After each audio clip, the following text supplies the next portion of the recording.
Assalamualaikum warahmatullahi wabarakatuh. Anak-anak sekalian, apa kabar semua? Berharap kalian dalam keadaan sehat walafiat. Sebelum kita memasuki materi pembelajaran, mari kita buka dengan membaca Al-Basmalah. Bismillahirrahmanirrahim. Anak-anak sekalian, di pertemuan kita pada kali ini kita akan membahas mengenai proses perumusan dan penetapan Pancasila sebagai dasar negara. Baik anak-anak sekalian, Bapak akan menjelaskan bagaimana sih proses perumusan Pancasila sebagai dasar negara. Bangsa Indonesia mengalami sejarah yang panjang dalam melawan penjajah. Kita pernah mengalami penderitaan ketika dijajah oleh Belanda. Sejarah juga mencatat kekalahan Belanda oleh Jepang dalam Perang Asia Timur Raya yang menyebabkan bangsa Indonesia dijajah oleh Jepang. Jepang mulai menguasai wilayah Indonesia setelah Belanda menyerah di Kalijati, Subang, Jawa Barat pada tanggal 8 Maret 1942. Kedatangan Jepang semula disangka baik oleh bangsa Indonesia. Banyak semboyan yang dikumandangkan oleh Jepang seperti Jepang Pelindung Asia, Jepang Pemimpin Asia, dan Jepang Cahaya Asia untuk menarik simpati bangsa Indonesia.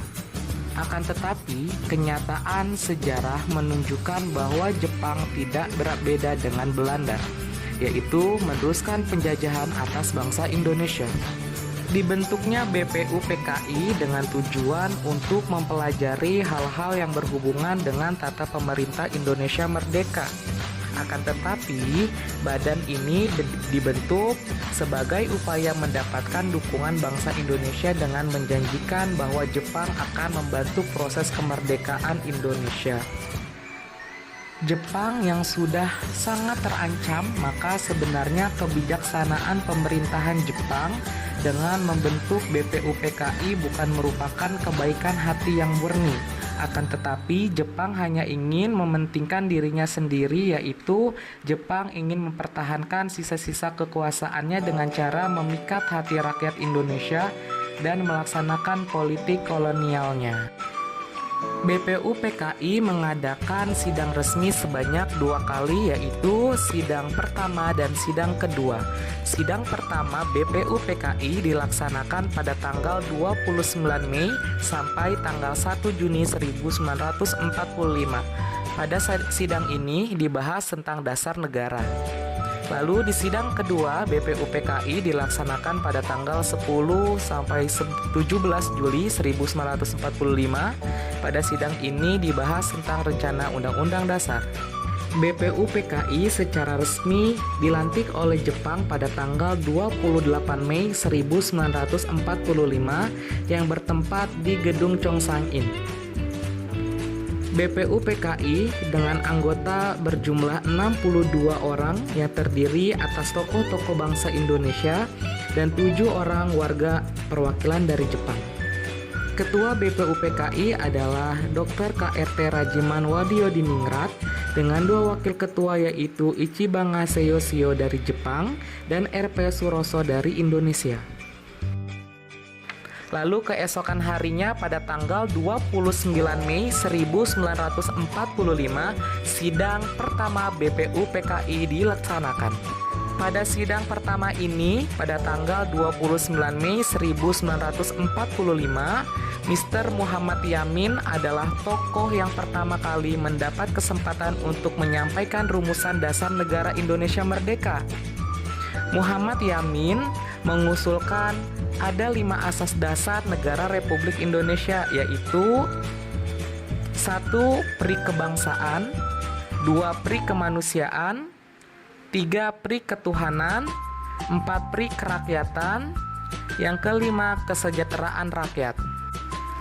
Lalu pada tanggal 31 Mei 1945, Profesor Dr. Mr. Supomo mengajukan dasar negara Indonesia yang terdiri pertama persatuan, kedua kekeluargaan, ketiga keseimbangan, keempat musyawarah, kelima keadilan sosial.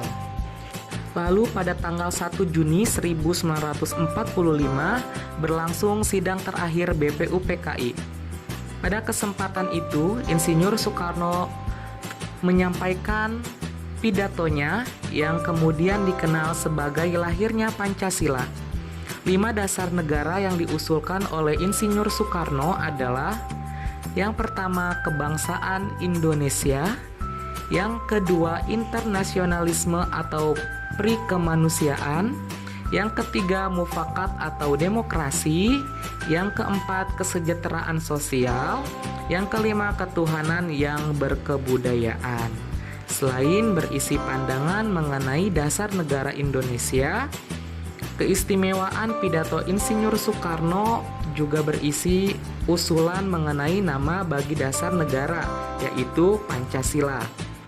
Setelah BPUPKI selesai dengan sidang pertama, akan tetapi belum mendapatkan hasil mengenai dasar negara Republik Indonesia, akhirnya BPUPKI diistirahatkan selama 1 bulan penuh dan digantikan sementara oleh Panitia 9. Panitia 9 yang diketuai oleh Insinyur Soekarno dan wakilnya Muhammad Hatta. Panitia 9 bertugas menampung berbagai aspirasi tentang pembentukan dasar negara Indonesia. Selain itu, tim ini juga mengembangkan tugas untuk membahas serta merumuskan dasar negara Indonesia. Dari tugas tersebut, akhirnya pada tanggal 22 Juni 1945, Panitia 9 berhasil melahirkan Piagam Jakarta. Piagam tersebut berisi rumusan 5 dasar negara Indonesia, yaitu ketuhanan dengan kewajiban menjalankan syariat Islam bagi pemeluk-pemeluknya, kemanusiaan yang adil dan beradab, persatuan Indonesia, kerakyatan yang dipimpin oleh hikmat kebijaksanaan dalam permusyawaratan perwakilan, keadilan sosial bagi seluruh rakyat Indonesia.